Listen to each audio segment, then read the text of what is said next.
AAP has been trying to put against Aam Aadmi Party chief Arvind Kejriwal that he had spent taxpayers' money, nearly rupees 45 crore. But today, what we interesting word of war can be expected between the BJP and Aam Aadmi Party, because this particular rally is also show of strength by Aam Aadmi Party, by Arvind Kejriwal. Because if I'll request Lokendra to pan the camera to give you a 360-degree view of as to how the preparations have been made at Ramlila ground. You know, Aishwarya, the number of chairs that we can spot at Ramlila ground, this is probably one of the biggest preparations that have happened in Ramlila ground in the past decade by any political party. We did see the Congress party put up a huge, stage here when they were holding a rally, and what Aam Aadmi Party is claiming is that they are going to get nearly 1 lakh supporters from across Delhi NCR today against the Centre's Services Ordinance. So clearly this war of words that you are seeing right now, the poster war that you are seeing right now, is going to escalate as the day progresses, because once Arvind Kejriwal is here, what you will see is that he will be training his guns at the central government, at the Bharatiya Janata Party. And on the other side, the counter argument by the BJP will not remain limited to the posters. Rather, you will have the BJP leaders coming forward and attacking the Aam Aadmi Party as well. Back to you, Aishwarya. Thank you, Amit. My colleague who's at the Ramlila Maidan, where Arvind Kejriwal will be holding a mega rally today. Now, the Aam Aadmi Party's tussle against the centre continues, and true to his style, Arvind Kejriwal is taking his fight against the centre onto the streets of the national capital. The party is all set to hold a mega rally in Delhi's Ramlila Maidan against the centre's ordinance. Now, the Aam Aadmi Party and Chief Minister Arvind Kejriwal are at the moment saying that this ordinance has overturned the Supreme Court's verdict on the control over services in the national capital. Preparations have been made for about 1 lakh people. These people are expected to participate in this rally. From Punjab Chief Minister Bhagwant Mann to all the ministers in the Delhi government, all of them will be a part of this rally. Delhi Chief Minister Arvind Kejriwal in his tweet has said that this rally is against the centre's dictatorship, and he's doing this rally to save the constitution and the democracy. The BJP, on the other hand, has hit out at Arvind Kejriwal, and he said the party is saying that this Maha rally is all drama to hide the failures of the government. Meanwhile, from the Congress side, no decision has been made whether they will support the Aam Aadmi Party in the fight against centre's ordinance or not. Bharatiya Janata party अगर किसी राज्य में चुनाव नहीं जीतती तो सबसे पहले विधायकों को खरीदने की कोशिश करती है। अगर विधायक नहीं खरीद पाती है तो फिर उनके पीछे सीबीआई और ईडी लगा के उनको धमका के भारतीय जनता पार्टी में लाने की कोशिश करती है, और अगर वो भी नहीं हो पाया तो फिर अध्यादेश लाकर, कानून लाकर किसी चुनी हुई सरकार की ताकत छीनने की कोशिश करती है। तो आज की महारैली दिल्ली के लोगों की अपने लोकतांत्रिक अधिकार को बचाने के लिए रैली है। जितने ज़्यादा से ज़्यादा लोग बुलाएंगे उतना बेहतर है, क्योंकि जब लोगों के बीच में सच्चाई पता चलेगी, जब लोगों को सच्चाई पता चलेगी तो उतने ही ज़्यादा लोगों को सच्चाई पता चलेगी। इनकी रैली से, इनके ड्रामेबाजियों से कुछ नहीं होने वाला। इनसे जब आंकड़े पूछे जाते हैं, इनसे जब पूछा जाता है इनके कामों के बारे में, तो ये सिर्फ डाइवर्ट करने की कोशिश करते हैं। ये भी जो रैली करने की कोशिश करें, ये सिर्फ देश की जनता को भटकाने की कोशिश की जा रही है। दिल्ली की जनता बार बार यही कह रही है कि आप पंजाब से लाके लोगों को, कहां से लाके लोगों को रैली कर लो, लेकिन दिल्ली के लोगों से किया गया जोगी को पक्का मकान बनाने का वादा, घरों में साफ पानी देने का वादा, जमुना को साफ करने का वादा, दिल्ली को पोल्यूशन फ्री करने का वादा, दिल्ली के डीटीसी के उसके पुनरुद्धार का वादा, दिल्ली के लोगों को हर सुविधाओं के लिए मेट्रो से लेकर उनके घर तक सड़क का वादा, वो किधर है? कल इस खास आदमी पार्टी के अध्यक्ष अरविंद केजरीवाल से दिल्ली अपेक्षा करेगी। केजरीवाल जी को पार्टी है वो झूठ के आधार पर उत्पन्न हुई है, लेकिन उस आंदोलन की आड़ लेकर अन्ना हजारे जी से झूठ बोलकर इन्होंने आप पार्टी का गठन किया, और जिस मुद्दे को लेकर किया था उसका इससे बड़ा सबूत क्या हुआ कि आज भी इनके 2 मंत्री जेल के अंदर है। तो वो जिस पार्टी का जन्म ही झूठ के आधार पर हुआ है, उसको हिंदुस्तान की जनता कभी स्वीकार नहीं करेगी। Right behind me is Delhi's iconic Ramlila ground, where Aam Aadmi Party's politics started a decade ago.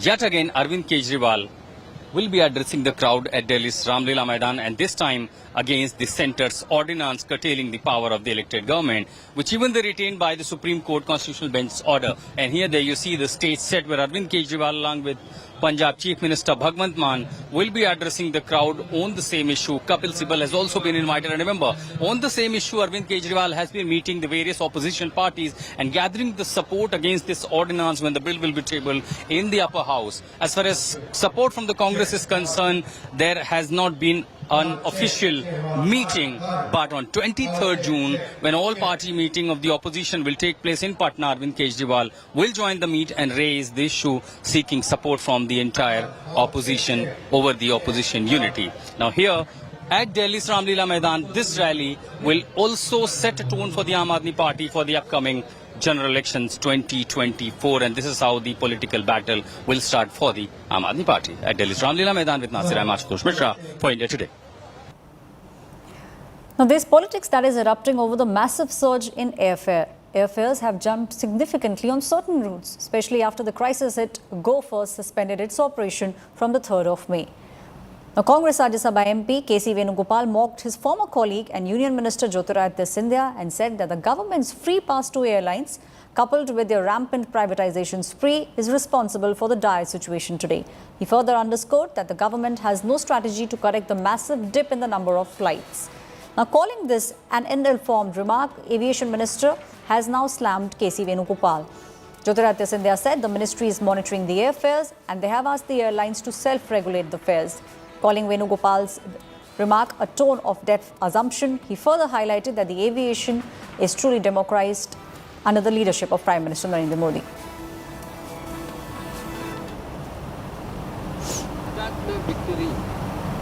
Now, Tamil Nadu Chief Minister M.K. Stalin has asked Amit Shah to list all the work that the centre has done for the state of Tamil Nadu. M.K. Stalin wants Union Minister Amit Shah to release a list of special schemes that have been implemented for the state over the past 9 years by the Saffron Party. Referring to Amit Shah's visit in Tamil Nadu as a part of the preparation for the big 2024 elections, Stalin has asked whether the Union Home Minister was ready to spell out the schemes. He also slammed Prime Minister Narendra Modi and said that the centre is sidelining Tamil and is trying to impose Hindi and Sanskrit in the state of Tamil Nadu. He also accused the centre of not giving the designated state funds. He went on to say the BJP cannot seek votes in Tamil Nadu on the basis of religion. Union Minister Amit Shah reached Chennai on Friday. He addressed a public rally in Vellore and also attended several party events. Stalin is the most incompetent and incapable chief minister Tamil Nadu has never seen since independence. It is under the leadership of his father Karnanidhi, while he was there also in the party, they lost the status of opposition in the assembly of 2011 elections. So citing the loss in elections is never a yardstick in politics. He is the most incapable and incompetent. Anything that is detrimental to Tamil Nadu people and the state, it is because of DMK and its ally Congress. Now, the Congress government in the state of Karnataka is planning to review the land allocation that have been made to organizations linked to the Rashtriya Swayamsevak Sangh. The big question is this the part of Siddaramaiah government's wider action plan to desaffronize the state, including the police force? Watch this story. Within 2 months of wresting power from the BJP in Karnataka, the Siddaramaiah government has declared a crackdown on alleged irregularities by the earlier regime. The Congress government is planning to review the allocation of land to organizations, including those linked to the RSS. The Congress alleges that hundreds of acres of land were allocated to RSS-affiliated organizations in a hasty manner by the Basavaraj Bommai government. A lot of state government properties have been given to institutions and organizations which are closely connected to the RSS and BJP. The minister alleges many of the RSS organizations are running on government properties. Honorable Chief Minister has already given us an instruction to look at the lands that were allotted to various individuals and organizations in a hasty manner in the last few days of the government. It is a norm of governance that you should not take such decisions in the last days. The BJP has hit back at the Congress, asking the government to look into allocations of land starting from 1947 and not just from 2019 to 2023. If they can relook from 1947 to today, whichever the land has been given for this purpose, definitely it will be welcome. Let them take all the lands which have been given by the government. We feel that he's a dictator. He wants to take revenge. The BJP accused the Grand Old Party of doing vindictive politics in the state. In their blind hatred towards the RSS and the BJP, the vindictive politics in Karnataka today by the Congress is hurting the sentiments, the needs and aspirations of these poor patients taking treatment in these free dialysis centers. The crackdown comes amid reports that the state government is taking a fresh look at many decisions by the earlier regime, including alleged saffronization of education and campus ban on hijab. Bureau Report, India Today.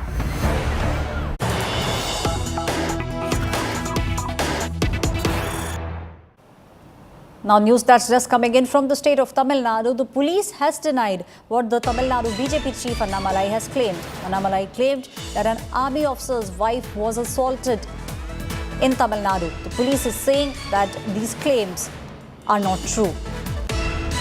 Annamalai has said that an army officer serving in Jammu and Kashmir, his wife stays in Tamil Nadu and she has been assaulted. The state police, however, has said that this claim is not true.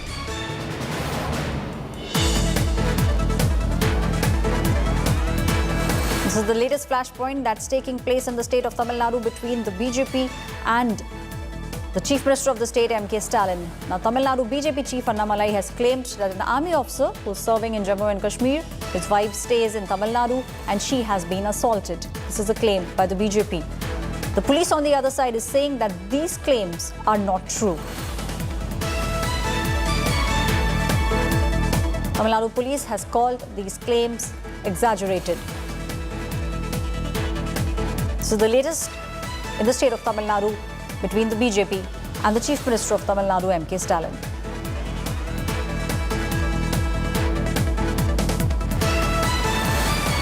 The news that's just coming in from the state of Tamil Nadu. The BJP Chief of Tamil Nadu, Annamalai, made a shocking claim. He's claimed that an army officer who's serving in Jammu and Kashmir, his wife stays in Tamil Nadu and she has been assaulted. My colleague Shilpa is now joining me on the story. Shilpa, it seems like this will become a new topic between the BJP and the Chief Minister, M.K. Stalin.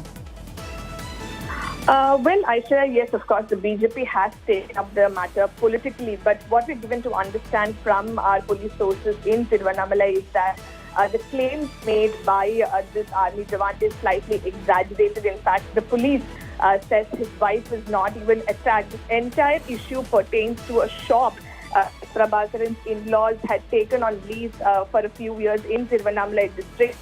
However, the person who had given it on lease wanted the shop back, and the Jawan Prabhakaran's family, of course, was not willing to do so. And yesterday, when the owner's son went to the shop, this led to a scuffle. The Jawan's brother-in-law assaulted the shop owner's son, and the son, of course, has sustained very serious injuries, and he is undergoing treatment. And meanwhile, the neighbors also got involved in the scuffle, and they threw out the items that were kept in this fancy shop that was managed by Prabhakaran's family. And later in the evening, we're being told Prabhakaran's wife got herself admitted to the hospital. Though the Jawan says his wife has suffered grievous injuries, the police officials say this is not true and she was not at all attacked in that entire scuffle. This is the press release and also what we're being told by senior police officials in Tiruvannamalai. And cases, of course, have been registered based on complaints from both sides. And this is what the preliminary investigation has shown so far. And investigation into this will continue. And if there are further developments, the police, of course, will brief the media later in the day is what we're being told. Thank you, Shilpa, for giving us all those details. Now, the war between the wrestlers and the Wrestling Federation boss, as well as BJP MP Brij Bhushan Sharan Singh, is continuing and it's raging on. While attending a Khap Panchayat in Haryana's Sonipat, the protesting wrestlers Sakshi Malik and Bajrang Punia said that if action is not taken against Brij Bhushan till the 15th of June, then the wrestlers would resume their dharna and a big decision will be taken then. Watch the story. The wrestlers' dangle for justice refuses to die down. Though they suspended the agitation in the national capital, the wrestlers are adamant on their demand to arrest Wrestling Federation boss Brij Bhushan Sharan Singh, who is accused of sexual harassment. The Delhi police has filed 2 FIRs against Brij Bhushan after the Supreme Court intervened. Attending a Khap Panchayat organized for the wrestlers at Haryana's Sonipat, the wrestlers briefed the farmers about their discussion with Union Home Minister Amit Shah and Anurag Thakur. They informed the farmers that the government has assured the filing of a charge sheet against the BJP MP by June 15th. Bajrang Punia said the wrestlers would be back at Jantar Mantar and resume their dharna from June 15th onwards if their demands were not met. जो सरकार ने समय बोला है उसके बाद जो निर्णय अगर सरकार स्ट्रॉन्ग कदम नहीं उठाती तो जो खिलाड़ी जो कॉल देंगे उसमें बड़ा फैसला लिया जाएगा। हम अपनी न्याय की लड़ाई लड़ रहे हैं। शक्ति प्रदर्शन वो पैसे वाला है, बाहुबली है, वो हर तरीके से मजबूत है, वो कर सकते हैं। Accusing Brij Bhushan of making efforts to break the wrestlers, Sakshi Malik alleged that a female wrestler was pressurized and faced mental trauma after visiting Brij Bhushan's office. This after a team of Delhi cops took a female wrestler to the WFI boss's office in order to recreate the crime scene on Friday. जो accused है वो अपनी कोठी पे है और 7 महिलाओं में से एक महिला को वहां लेके जाते हैं बजाय कि वो वहां मौजूद था। तो क्यों हमारे ऊपर ऐसा प्रेशर बनाया जा रहा है? उस लड़की के मानसिक रूप क्या बीती होगी आप सोच के देखो एक बार। वो इतना ताकतवर आदमी, इतना बाहुबली और उसी के आगे उस लड़की को लेके जा रहे हैं तो कैसी स्थिति रही होगी? तो ये तो सीधा सीधा है कि लड़कियों को वैसे ही तोड़ लो। ये वाले एक्शंस करके तो मत करो गलत। Amit Bharadwaj, Bureau Report, India Today. Time for us to take a very quick break. On the other side, Shubman Gill's controversial dismissal has now stirred a massive social media controversy. India will come out to bat on day 5. It needs 280 runs with 7 wickets in hand. Would you believe it? 6'7", 71. And so it will.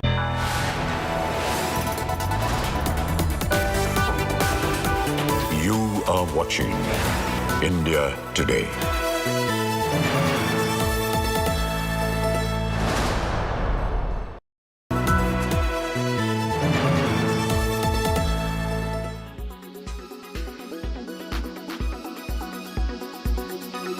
Since you've called your book Reflections, let me start by asking you a very basic question. I mean, you've had such a long and storied career. Which part of it do you cherish the most on hindsight? I mean, is it the ICICI stint? Is it your stint as a public sector banker? Or is it the numerous philanthropic initiatives that you have immersed yourself in after your banking career? It's obvious. I can identify myself only with ICICI Bank till my last breath. Of course, the philanthropic initiatives like Pratham and others are very important. But ICICI Bank caps everything. And that's about my life in banking.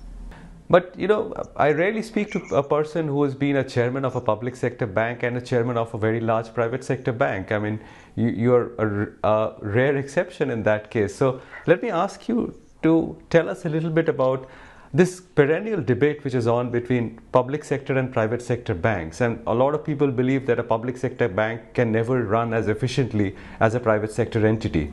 The financial markets value the two very differently. Give us your perspective, if you will, on how you see through your unique lens as having run both these institutions. My book speaks for itself. In fact, my book is full of anecdotes about what hazards are there in the public sector banking. Way back in 1969, when banks were nationalized, I felt very happy that banks could have class to open branches in the interior of India. But the way in which the state controlled the banks, the state managed the banks, has always made me feel depressed.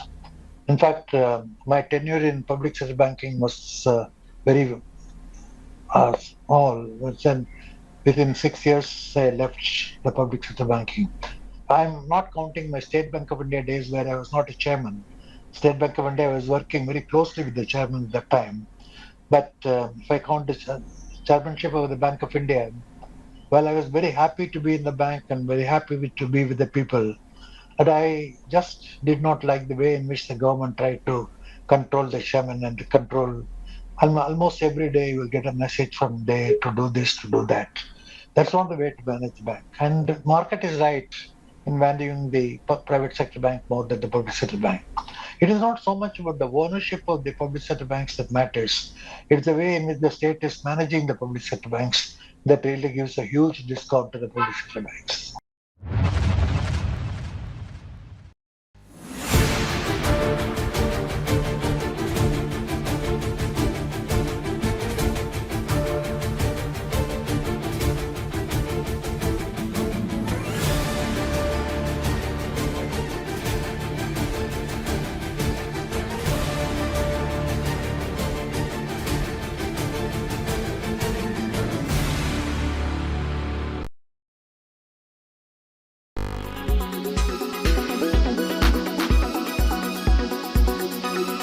Why does this happen? Let me tell you the science behind it.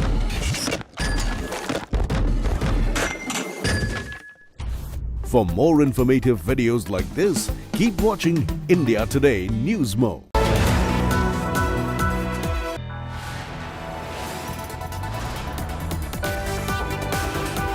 You are watching India Today.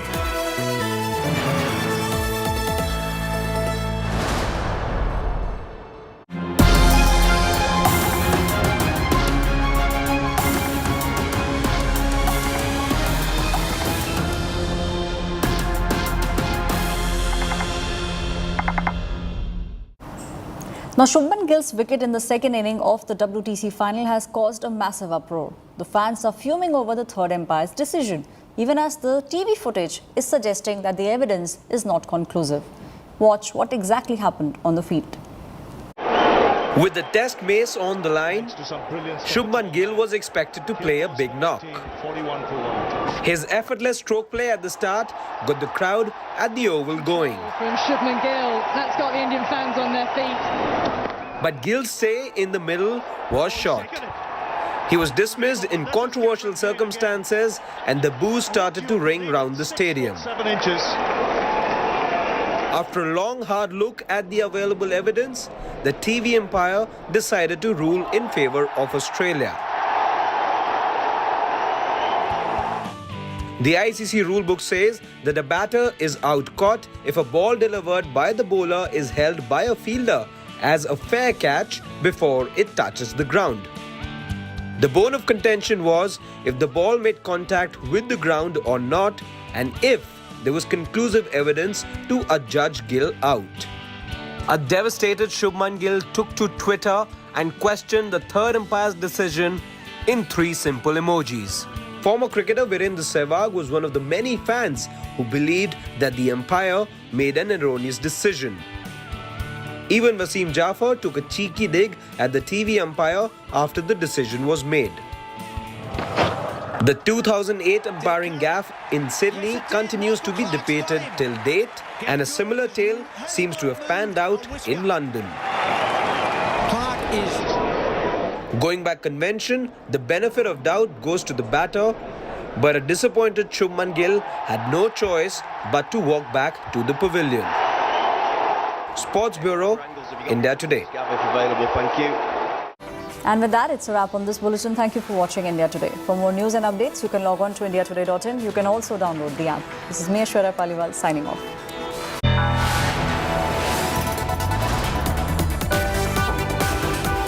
You are watching India Today.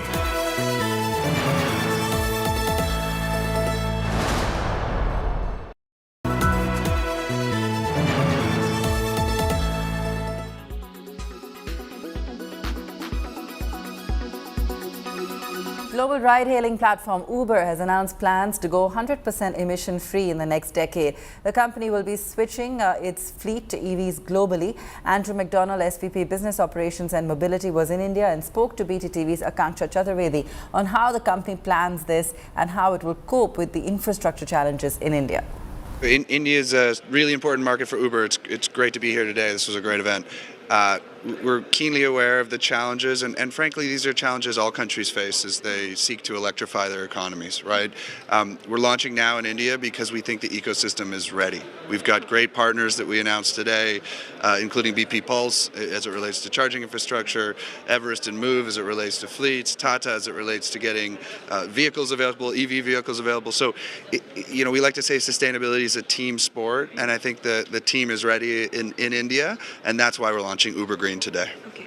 And since India is also a price-sensitive market, do you think this would also impact maybe your market share in a way that since you would want to become 100% emission-free by, say, 2040 or 2030?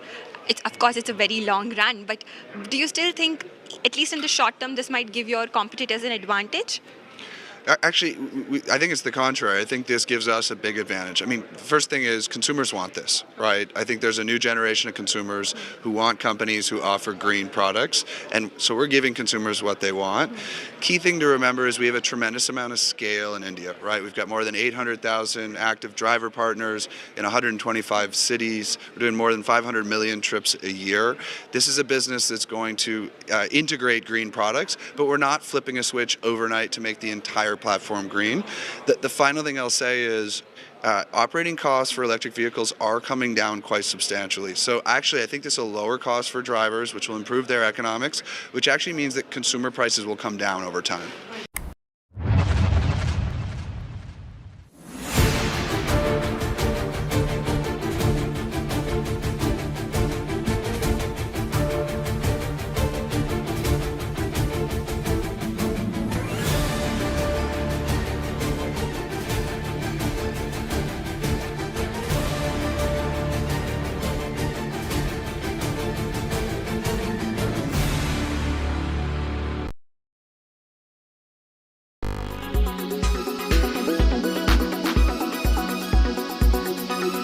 Why does this happen?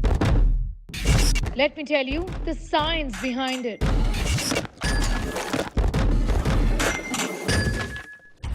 For more informative videos like this, keep watching India Today News Mo. Make your media plan smarter with India Today Live TV on your connected devices. Amplify your brand with 100 million smart internet viewers. To advertise, mail us at sales@aajtak.com.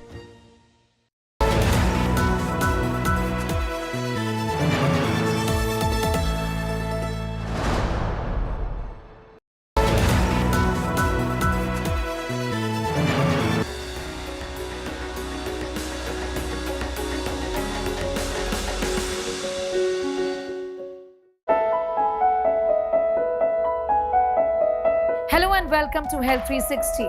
I'm Sneha Murdani. The last few days or so have been fairly difficult, isn't it? It's getting really hot, and with the summers come certain health problems. In fact, the last time around also we spoke about various health concerns during summertime. This time also we're going to do the same. In fact, this is part 2 of our 3-part series on summer health. This is summertime.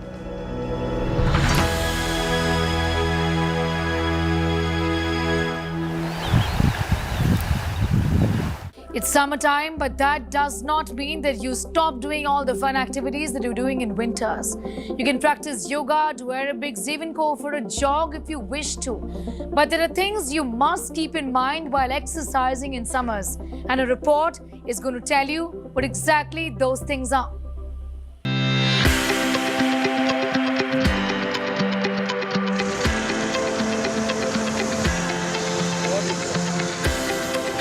It's hot, bright and uncomfortable, and you simply can't get yourself to step out of your well air-conditioned homes. You don't feel like going for a run. Who wants to sweat it out when the heat is already ensuring that? Does this sound like a familiar story? Do you feel lazy, hot and demotivated to get moving in the summers. You aren't alone, but here's why you must work out in summers. See, we humans are not built to sit and relax. And workout is actually a need for every human. In the summers, I don't think you need to change the exercises, but yes, you can change the pattern. Summers are great for exercising because your body is already warmed up. Summers are also great because the pressure in your joints decreases during summer, which makes it easy for anyone to stay active. Also, summers are great to get shredded. So if your goal is to build muscle, build endurance and lose fat, summers are awesome. Exercise has loads of health benefits, and research says it reduces chances of heart disease, stroke and diabetes. While the body can get stressed in the heat, some people have recently been driven away from the gym because of recent cases of heart failure while working out. A heart attack has nothing to do with workout. If you abuse your body with unhealthy food for a longer period of time and then you're asking your body to push to the limits in the gym, body won't take it. All of us has to realize that we work out for 1 hour, but the body functions for 24 hours. How you keep your body in the next 23 hours matters a lot.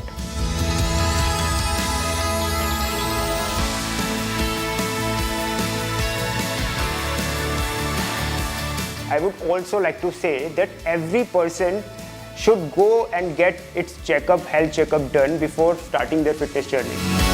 Just because mercury is climbing doesn't mean you have to give up on your summer workout. Here are few tips to stay cool and active during the summer workout. Coming back to the summer heat, there's a list of do's and don'ts while working out in summers. Choose the right apparel. Look for dry, fit clothes as they have the ability to dry very quickly, which is very helpful while sweating. As generally, cotton is preferred by a lot of people in summers. But cotton is good for casual clothing, but not for exercising, as cotton absorbs sweat and gets heavy. Our bodies are 50 to 70% water, and in summers we need more water to keep the body functioning properly, so you need to aim for at least 2 to 3 liters of water. In case you show any signs of dizziness, extreme thirst, nausea, cramps or dry mouth, etc., then immediately stop the activity and look for a cool spot to relax and drink a sports drink. Once you feel better, then try to rest or slowly start with the activity, but make sure to listen to your body.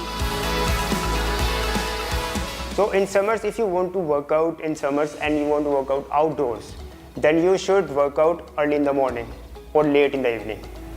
If you are working out after 10 a.m. or before 5 p.m., then there are high chances of heat strokes. So if you are someone who likes to work out in the outdoors, especially in summers, then make sure that your workout should finish before 9 a.m. or 8 a.m. During summers, the sun's heat is very intense, which can take a toll on your body. It's important to avoid being in the sun from 10 a.m. to 3 p.m. as the sun is the strongest at that time. During the workout, we are really active and we're giving 100% in the workout.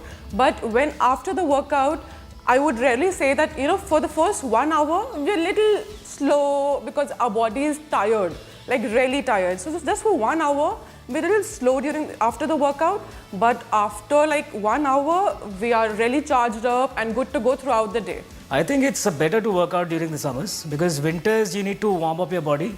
Whereas in summers, your body is already heated and ready to go for the workout. Winters, you need to prepare yourself, you need to train your body before the main actual workout. Summers, the only drawback is that your body gets dehydrated pretty easily. So you need to have more liquid intake. That's the pros of actually working out during the summer. Regular physical activity is one of the most important things you can do for your health. Everyone can experience the health benefits of physical activity. Age, abilities, ethnicity, shape or size do not matter. What could possibly be more natural than Ayurveda? And in Ayurveda lies the answers to several of our queries surrounding our health in peak summers. Let's take a look at some of the kind of advice that is coming from experts who practice Ayurveda. According to our prakritis, like people who are more high on air element or more on vata types, they need even more hydration than maybe a kapha person who's more high on water and earth element. And then we have pitta people who have more fire element in them. They need the most of hydration in this period. So to put it in simple words, I would just say that you just need some detox herbs, some detox teas that you can simply make in your kitchen on a regular basis. Like especially the people with very low weight and who are not very regular with their routines, who don't have a fixed meal times, they can keep their hydration in check by making a simple infusion which they can soak in the night, like a ginger decoction with adding some cumin to it and some mint leaves in the night, and they can take it in the morning. For them, taking a little warmer stuff will be much better for hydration than just a little colder one. Whereas for the pitta people, it will be better to go more with rose and cumin and fennel teas. They can even add some cucumber slices to your water infusion. And simple thing to do, just drink it in the morning once you get up, even before brushing. Yeah, you can just divide it based on how you look. So there are 3 body types, which we can identify. Someone who's very lean and the body is generally very dry, more prone to constipation, doesn't follow a routine, is more of a vata kind of a person. And pitta people are more who are like medium weight, who are more fiery in nature, they tend to get more into short tempers, cannot tolerate heat for a long time. All this comes under pitta. And kapha are more, more stout, more heavy built, and more prone to cough and cold, and a little lethargic. Those sedentary and foodie types, they all come under the kapha. So this is just a generalization which I am giving. But when you meet an Ayurveda doctor for a Nadi Pariksha, it's a very, very deep and profound diagnosis by which you can not only just know your body type, but also how your behavior is, how your mind pattern is. And it does a lot, because in summers, many people tend to get, more into anxiety. Many people tend to get more into anger, and many people tend to get more into depression. So these kinds, we can even identify through the Nadi Pariksha or the pulse diagnosis. But to know it in a much simpler way, you can do it by your body weights and your patterns of appetite. This is a very beautiful secret that I want to share with you today, that our lungs are the major detox organs in our body, which are highly neglected by all of us because we don't do the deep breathings. We don't breathe properly. We are only using 30% of the capacity of our lungs. So by doing yoga and some pranayamas and some mudras, we can actually enhance the capacity of our lungs, and then it can help us to detox ourselves in a much better way. There are a lot of cooling asanas that we can do in the summertime, and all these asanas were very beautifully, have been planned and structured in the Ayurvedic and the yogic sciences, which are in tune with the nature. So it goes with the sun cycle. So there is a concept of dinacharya in Ayurveda, where there is a daily regimen that we need to follow. So if we do our yogasanas in the morning time, which is the 6 to 10 a.m. time, 6 to 10 a.m. time, that is the time when we can really start the day by cooling our mind and body. And once we face the day, we'll be ready to face it with all the better immunity and better recharge. Well, there are lots of things that we all do to beat the heat in summers. There's heat outside, but what do you do about the heat inside your body? Ayurveda has some solutions through yogas and mudras that's going to help us cool off. What are those solutions? Find out in this report. Hello everyone, Namaste. My name is Nitya. I am a yoga teacher with Shri Shri School of Yoga and a faculty with the Art of Living. And today I am going to share certain pranayams and mudra and asanas which are really helpful for us in the summer season.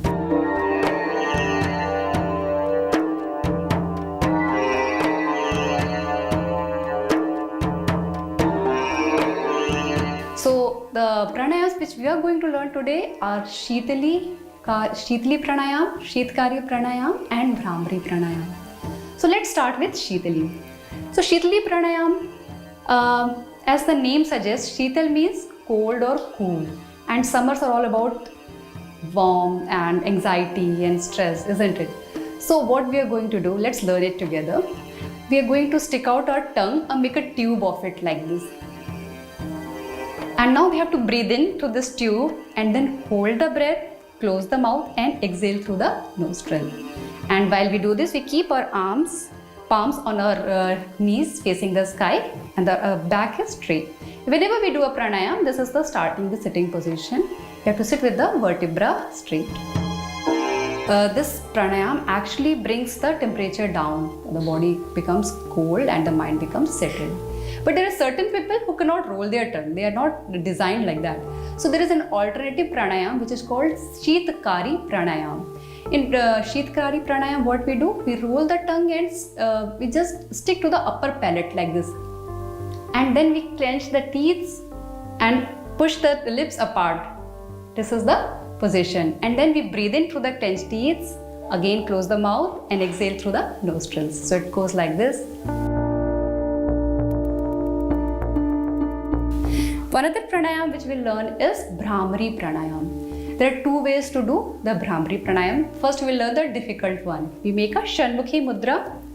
What is Shanmukhi Mudra? We place the fingers on our face, closing all the five senses, thumbs on the earlids, and we breathe in, a long breath in, and we breathe out, making a high pitch humming sound.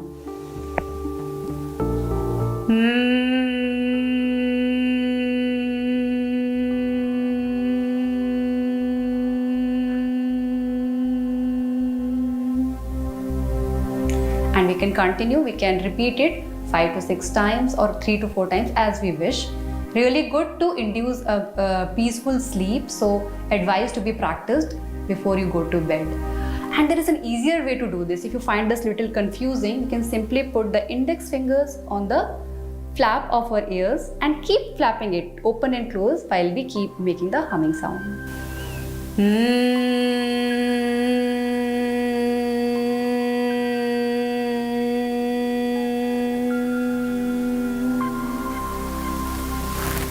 Apart from the pranayam, there is also a mudra which you can practice, and this is called pran mudra. And how we make this pran mudra?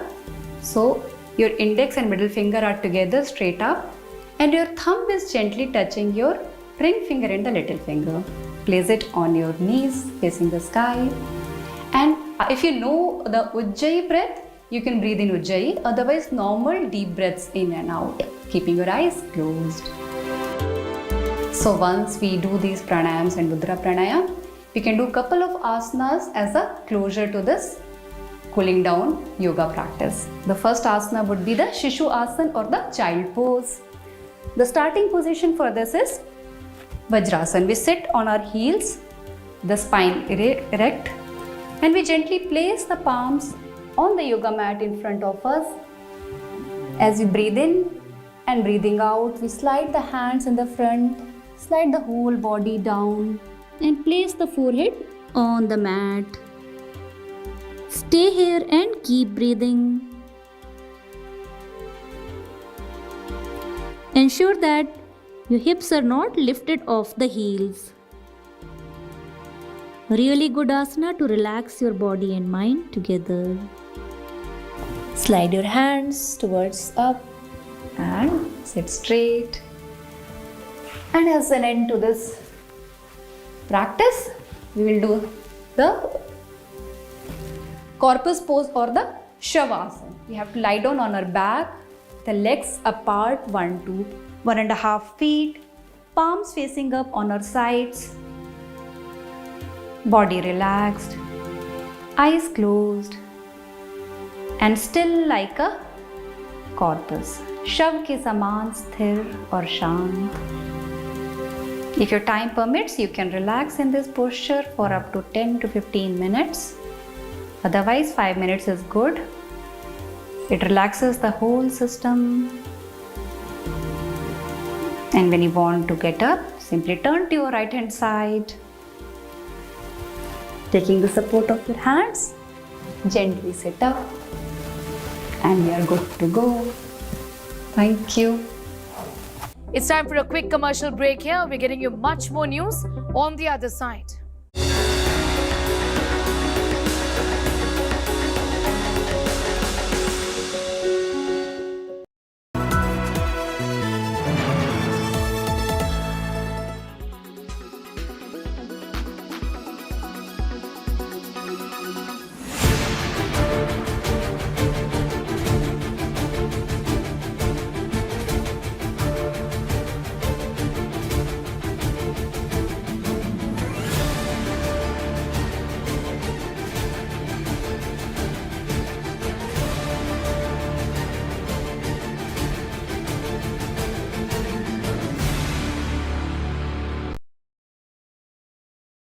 Weather forecast now. Delhi, maximum 44 and minimum 28 degrees. Mumbai, maximum 31 and minimum 29 degrees.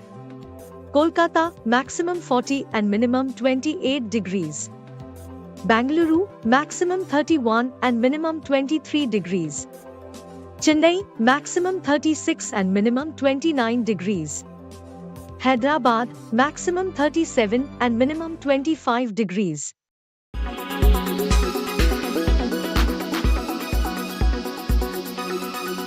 Make your media plan smarter with India Today Live TV on your connected devices. Amplify your brand with 100 million smart internet viewers. To advertise, mail us at sales@aajtak.com.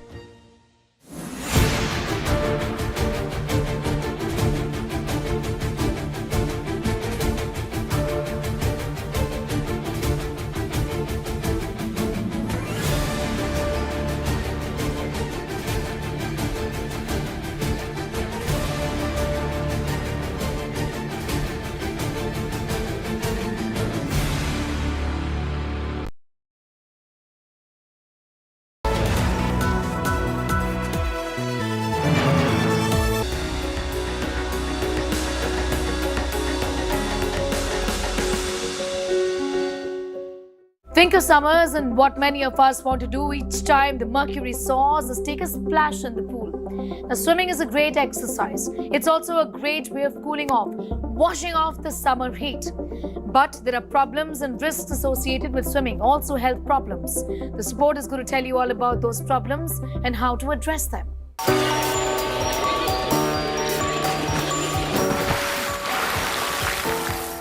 Splash into the summers with one of the best cross-training exercises of all time, swimming. Swimming is not a mere water sport now, but a health regime that one should follow. The thought of plunging into an icy cold pool is enticing.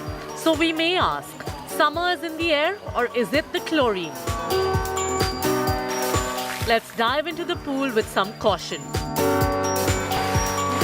Recreational waters, including swimming pools, lakes and oceans, can sometimes get contaminated with bacteria and virus. Swimming in contaminated water can make you fall ill. Some don't even realize that they get sick from swimming, and it can take 1 to 3 days for symptoms to appear. Most of these illnesses aren't dangerous and go away in a few days, but they sure can put a spanner in your summer plans. Particularly called, there's a specific entity called as a swimmer's rash. So when, it's like small blisters, they happen. So this happens with the contaminated water. So water as such has a lot of bacteria in it. And then also if the amount of chlorine is either low or high, they both will affect your skin. So you generally tend to have a itchy rash. And you also, a lot of fungal infections do come to us, dermatophytosis, because this is one condition which gets spread through the waters. And to prevention of these conditions, it is very ideal that you take a dip. Before you take a dip in the pool, you just get a good shower, and once you take a swimming, you take a session of swimming, you just come, you rinse yourself very well with soap, take a shower. So this is the basic principle. If you have just started swimming, there's a common problem of gulping pool water, especially with kids. This can be problematic when the pool is indoors and the water hasn't been cleaned for days.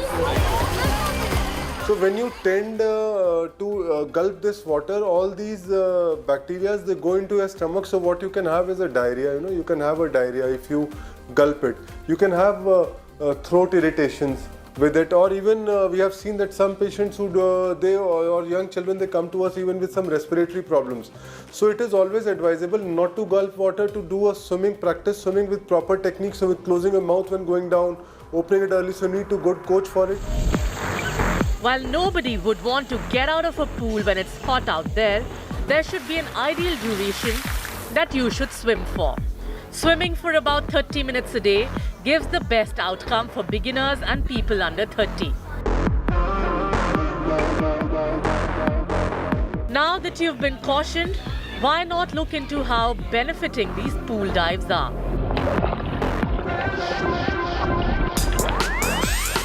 Regular swimming improves the mental well-being. It is believed one does not get time to think much about their problems when they are swimming. Swimming as an exercise helps in releasing stress and tension in a go and gaining mental peace. Swimming also helps in increasing the breathing capacity, as techniques involve moving our bodies forward and backward, which develops our breathing capacity as well. It also enlarges lung capacity. If you have a joint problem, then too swimming can help. When you're in water, it holds 90% of your body weight, which relieves stress from joints. Many medical professionals suggest going for cardio in form of swimming rather than in a gym.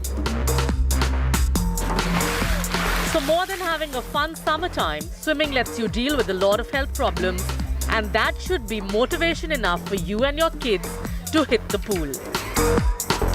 With Simranjeet Kaur Rainu, Bureau Report, India Today. How to choose a sunscreen and apply a sunscreen. Did you know that your sunglasses are just not another accessory? They need to protect your eyes from harmful UV rays. We're telling you about the common mistakes we all make during peak summers, the do's and don'ts these summers.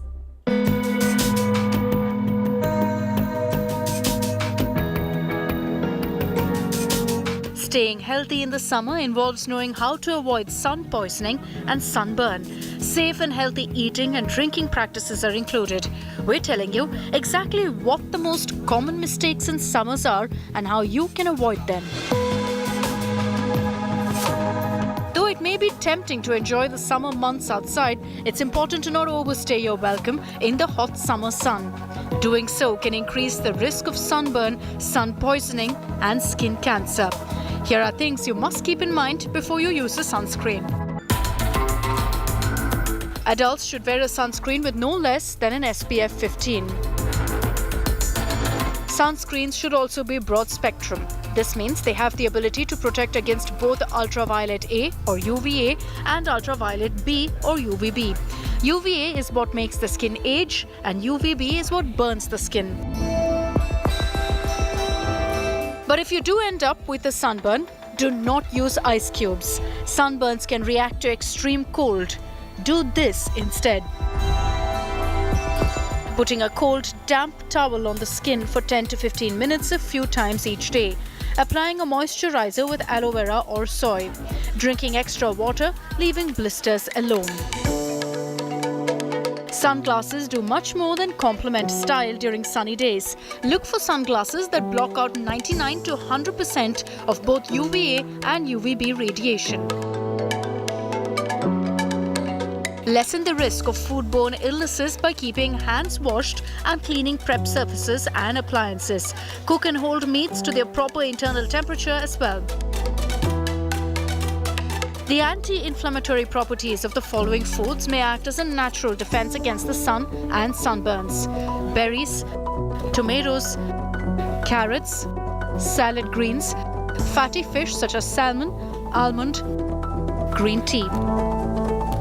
The diet which is high fiber diet and which have a high water content. For example, green leafy vegetables, they have a high water content.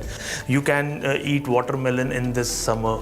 You can drink lot of fluids like coconut water is very important. Its potassium is a rich source of potassium. Potassium is very important for your muscles, and heat cramps most of the times when happen, it is all because of potassium and sodium loss from the body. So all these precautions you have to take this summer. In New Delhi, Sneha Murdani for India Today. That brings us to the end of this edition of Health 360. We hope you enjoyed watching the show as much as we did, putting it together for you. We also want to tell our viewers that Health 360 is live at 5 p.m. every Friday. We pick a topic and we get in an expert to answer all your questions. You can join in live with us and put your questions and get them answered from our experts. Also, this is going to be on Facebook, Instagram, Twitter, as well as YouTube. So do not forget to like, share and subscribe. Until next time, thank you so much for watching and do take very good care of yourself.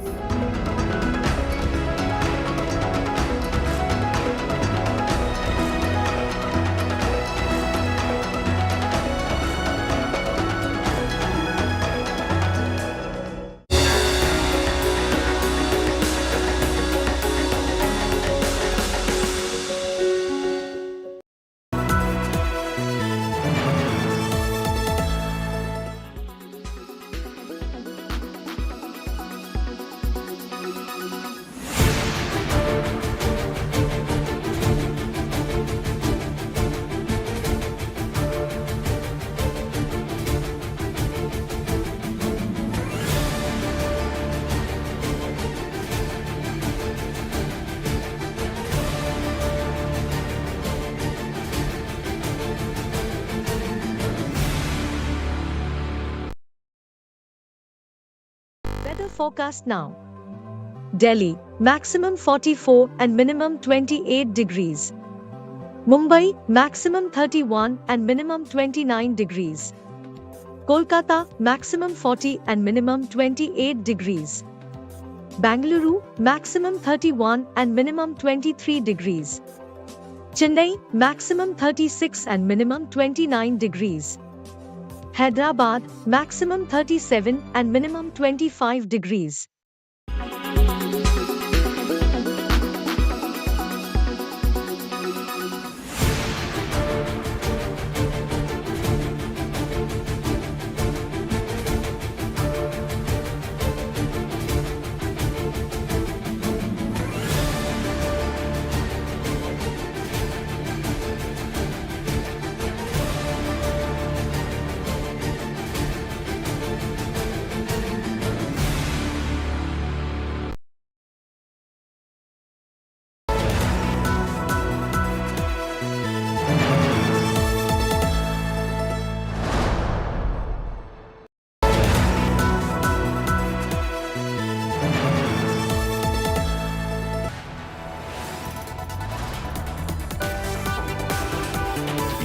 are watching India Today.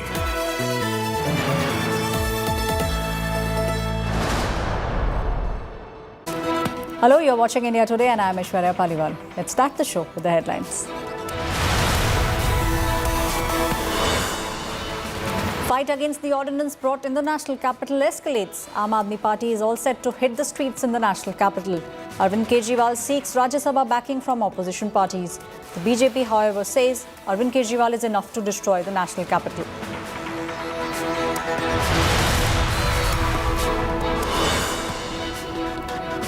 Home Minister Amit Shah goes all guns blazing against Rahul Gandhi for insulting India on foreign soil. Amit Shah says no one is listening to Rahul Gandhi in India.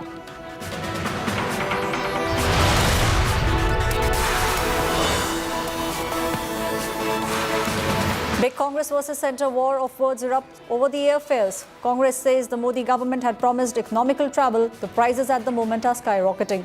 The Centre hits back, says these remarks are ill-informed.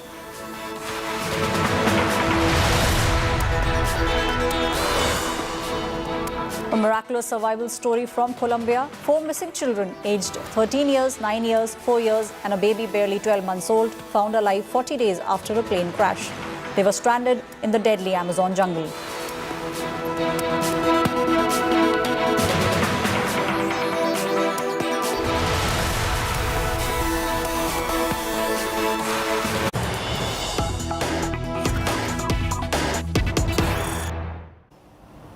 News that's just coming in, there is a huge controversy over Shubman Gill's controversial dismissal. Shubman Gill has now shared a photo of the controversial catch. He's written a sarcastic tweet in which he's targeted the umpires.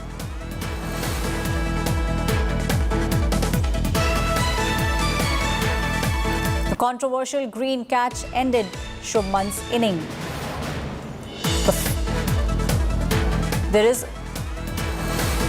My colleague Nitin is now joining me on the phone line. Nitin, a very cryptic tweet by Shubman Gill.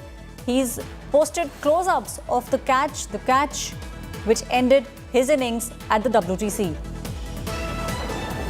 Well, Shubman took to social media to post actually a screenshot of Cameron Green's controversial catch to dismiss him on day 4 of the ongoing World Test Championship final. So, exactly, the experts were divided over the whether Green was able to complete the catch properly at the third flip, with some videos and pictures suggesting that the ball touched the ground when his hand made impact. However, the third umpire thought that the catch was fair and that is why Gill was given out. The Inform Media opener posted a picture of the catch on social media along with a cryptic caption which included the face palm emoji. Right, Nitin, thank you so much. My colleague giving us all the details with regards to the cryptic tweet that's been done by Shubman Gill. Now, Shubman Gill's wicket in the second innings of the WTC final has caused a massive uproar. The fans are fuming over the third umpire's decision, even as the TV footage suggested that the evidence was not conclusive. Watch this report to understand what exactly happened on the field. With the test mace on the line, Shubman Gill was expected to play a big knock. His effortless stroke play at the start got the crowd at the Oval going. From Shubman Gill, that's got the Indian fans on their feet. But Gill's say in the middle was short. He was dismissed in controversial circumstances and the boos started to ring round the stadium. 7 inches. After a long, hard look at the available evidence, the TV umpire decided to rule in favor of Australia. The ICC rulebook says that a batter is out caught if a ball delivered by the bowler is held by a fielder as a fair catch before it touches the ground.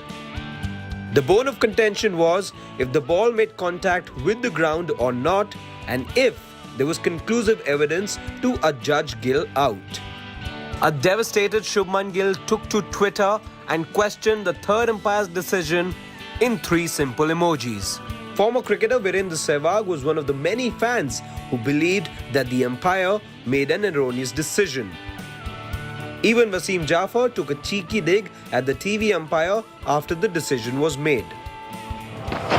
The 2008 umpiring gaffe in Sydney continues to be debated till date, and a similar tale seems to have panned out in London. Going by convention, the benefit of doubt goes to the batter, but a disappointed Shubman Gill had no choice but to walk back to the pavilion. Sports Bureau, India Today. Thank you.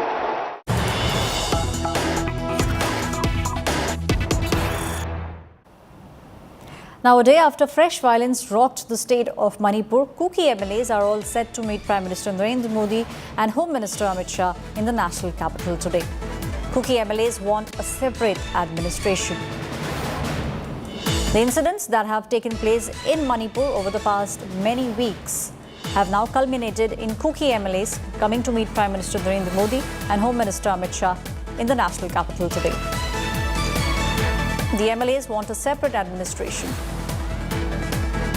My colleague Anupam is now joining me on this story. Anupam, it seems like The MLAs now want to sit on one table, speak with the Prime Minister and the Home Minister with regards to the violence that's taking place in Manipur. There are 10 Kuki MLAs are there in Manipur. So out of 10, 9 Kuki MLAs are scheduled to reach Delhi today, and they are scheduled to meet Prime Minister Narendra Modi and Home Minister Amit Shah.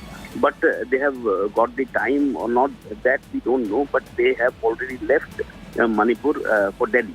And for the last few weeks, they were demanding separate administration. That is the main battle between the bureaucracy and the political arena. Because Kuki MLAs are not, they believe that separate administration can only be the solution of the Manipur. So that is why they want to meet Home Minister Amit Shah and Prime Minister Narendra Modi. Right, Anupam, thank you so much for giving us all those details.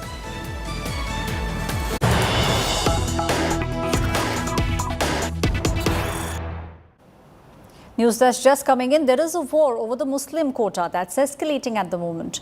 Home Minister Amit Shah steps up the attack against Uddhav Thackeray. Amit Shah has asked Uddhav Thackeray, should there be a Muslim quota? Amit Shah, in fact, has dared Uddhav Thackeray to make his stand clear. This is the latest that's taking place with regards to the Muslim quota. Listen into what the Home Minister had to say on this issue. मैं आज यहां से उद्धव ठाकरे को पूछना चाहता हूं, भाजपा की कई सरकारें कॉमन सिविल कोड लाने की बात कर रही है। आप अपनी नीति स्पष्ट करो कि आप कॉमन सिविल कोड चाहते हो या नहीं चाहते हो। मुस्लिम आरक्षण नहीं होना चाहिए, ये हमारी मान्यता है। मुस्लिम आरक्षण संविधान सहमत नहीं है। उद्धव ठाकरे महाराष्ट्र की जनता को बताए कि मुस्लिम आरक्षण होना चाहिए या नहीं होना चाहिए। My colleague Dev is now joining me on this story. Dev, a very direct question from the Home Minister Amit Shah. He is asking Uddhav Thackeray to make his stand clear on whether there should be some quota for the Muslims or not. Well, yes, absolutely. Fresh politics seems to have emerged over this question, where the Home Minister is asking Maharashtra former Chief Minister Uddhav Thackeray to clarify on a couple of issues. But it is not just related to triple talaq or reservation for members of the minority Muslim community, but also certain questions like whether uniform civil code, what's their status on that. That's also something that he has asked Uddhav Thackeray to clarify on. But however, he started targeting him over the kind of relations that went sour clearly after the NDA government achieved a majority and Devendra Fadnavis was sworn in. After that, some back talks happened, and he also said that despite committing to the BJP, Uddhav Thackeray went and sat in Congress and NCP's lap. This is something, there is a betrayal out here. Amit Shah clearly attacked Uddhav Thackeray and said that this is not the kind of dirty politics he must engage in. And he said that the last year rebellion which happened, where Eknath Shinde, the current chief minister, broke away with his camp of MLAs, he said that also happened because the Shiv Sainiks were really fed up themselves with the kind of policies that the Uddhav Thackeray government was sort of imposing. And there was a certain part of the breakaway MLAs, they were disgruntled and also unhappy with the certain policies of Sharad Pawar and the NCP that was not acceptable to them, which is why they joined hands with Devendra Fadnavis and formed the government out here. So, of course, these are the kind of comments that Amit Shah has made in Nanded right now as a part of BJP's outreach program, where he is promoting the 9 successful years completed by Prime Minister Narendra Modi and his government. So these are the kind of details we have at this point in time. Thank you, Dev, my colleague, giving us the details from Maharashtra, where there is a war that's brewing between the BJP and Uddhav Thackeray. Now, Tamil Nadu Chief Minister M.K. Stalin has asked Home Minister Amit Shah to list out the work that has been done by the central government for the state of Tamil Nadu. M.K. Stalin now wants Union Minister Amit Shah to release a list of the special schemes that have been implemented over the past 9 years by the Saffron Party. He spoke about Amit Shah's visit to Tamil Nadu. Amit Shah is in the state for the preparation of the big 2024 elections. Stalin has said Union Minister should be ready to spell out all the schemes that the centre has implemented. He also slammed Prime Minister Narendra Modi and said that the centre at the moment is sidelining Tamil and also imposing Hindi and Sanskrit in the state. He accused the centre of not giving the designated state funds. He went on to say that the Bharatiya Janata Party cannot seek votes in the state of Tamil Nadu on the basis of religion. Union Minister Amit Shah, who reached Chennai on Friday, addressed a public rally in Vellore, and he has also been attending various party events in the state. Stalin is the most incompetent and incapable chief minister Tamil Nadu has never seen since independence. It is under the leadership of his father Karnanidhi, while he was there also in the party, they lost the status of opposition in the assembly of 2011 elections. So citing the loss in elections is never a yardstick in politics. He is the most incapable and incompetent. Anything that is detrimental to Tamil Nadu people and the state, it is because of DMK and its ally Congress. Very unfortunate that when Amit Shah ji landed in Chennai airport, when he came outside, walked outside his car to greet our Karyakartas, the power went off in the main road. Unfortunately, that is how the state of Tamil Nadu is in with respect to power cuts.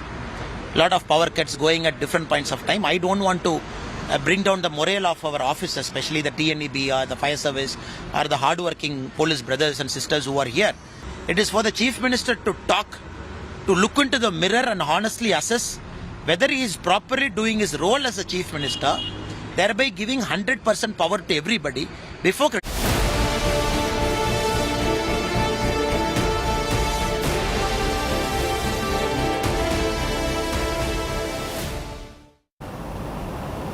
Now, the Aam Aadmi Party's tussle against the centre continues, and very true to his style, Arvind Kejriwal is taking his fight against the centre onto the streets of the national capital. The party is all set to hold a mega rally in Delhi's Ramlila Maidan against the centre's ordinance. Now, according to Aam Aadmi Party, this ordinance has overturned the Supreme Court's verdict on the control over the services in the national capital. Preparations have been made for over 1 lakh people who are expected to participate in this rally. From Punjab Chief Minister Bhagwat Mann to all the ministers of the Delhi government, they will be a part of this rally. Delhi Chief Minister Arvind Kejriwal in his tweet said that this rally is against the centre's dictatorship and to save the constitution and the democracy in the country. The BJP, however, has hit back at Arvind Kejriwal, and they said this Maha rally is all the drama that the Aam Aadmi Party can do to hide the failures. No decision has been made so far by the Congress party whether they will support Aam Aadmi Party in its fight against the centre's ordinance or not. आज इस महारैली के माध्यम से अरविंद केजरीवाल जी दिल्ली की जनता और पूरे देश की जनता को संदेश देना चाहते हैं कि आइए हम सब एक साथ मिलकर इस काले कानून का विरोध करें, इस काले अध्यादेश का विरोध करें और माननीय सर्वोच्च न्यायालय की प्रतिष्ठा को जो गिराने का काम किया गया है, इसके खिलाफ हम लोग एकजुट हों। दिल्ली की 2 करोड़ जनता ने प्रचंड बहुमत से जो सरकार चुनी है, उस सरकार के अधिकारों की लड़ाई लड़ें। तो ये आज इस महारैली का मकसद। भारतीय जनता पार्टी अगर किसी राज्य में चुनाव नहीं जीतती तो सबसे पहले विधायकों को खरीदने की कोशिश करती है। अगर विधायक नहीं खरीद पाती है तो फिर उनके पीछे सीबीआई और ईडी लगा के उनको धमका के भारतीय जनता पार्टी में लाने की कोशिश करती है, और अगर वो भी नहीं हो पाया तो फिर अध्यादेश लाकर, कानून लाकर किसी चुनी हुई सरकार की ताकत छीनने की कोशिश करती है।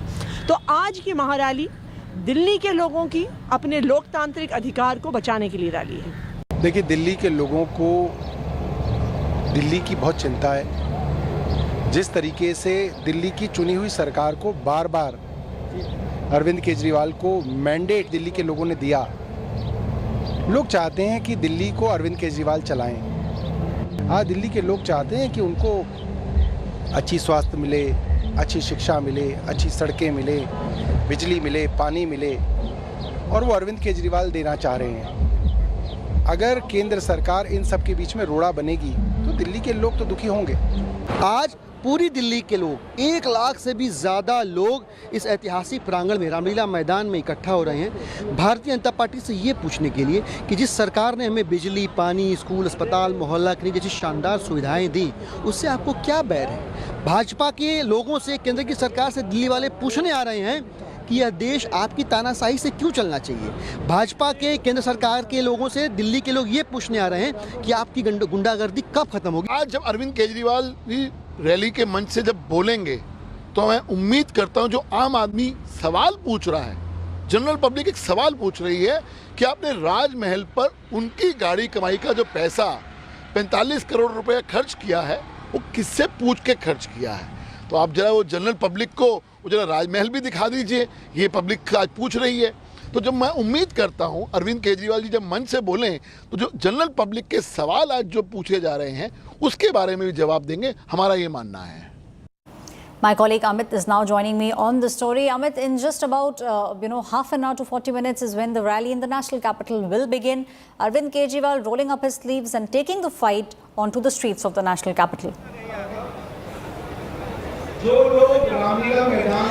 Right, Aishwarya, Arvind Kejriwal had announced a three-pronged battle against Centre's services ordinance, and the first part was the legal battle, the second part was a street battle, of which this Ramlila grounds Maha rally is, second phase. I'll give you a 360-degree picture of the Ramlila ground right now. Hundreds and hundreds of Aam Aadmi Party supporters have already poured in. Despite the heat, what you are seeing is that, huge numbers are turning up at Ramlila ground, and in some moments from now, Arvind Kejriwal, who is the Aam Aadmi Party chief, along with him, Punjab Chief Minister Bhagwant Mann, will be here. So clearly, Aam Aadmi Party upping the ante against Centre Services Ordinance. Along with that, Kapil Sibal is also expected here as constitutional expert. So clearly, as far as the legal battle is concerned, Aam Aadmi Party is fighting it out, and the street battle is being also fought through door-to-door campaign and Ramlila Maha rally. And we know for a matter of fact that Arvind Kejriwal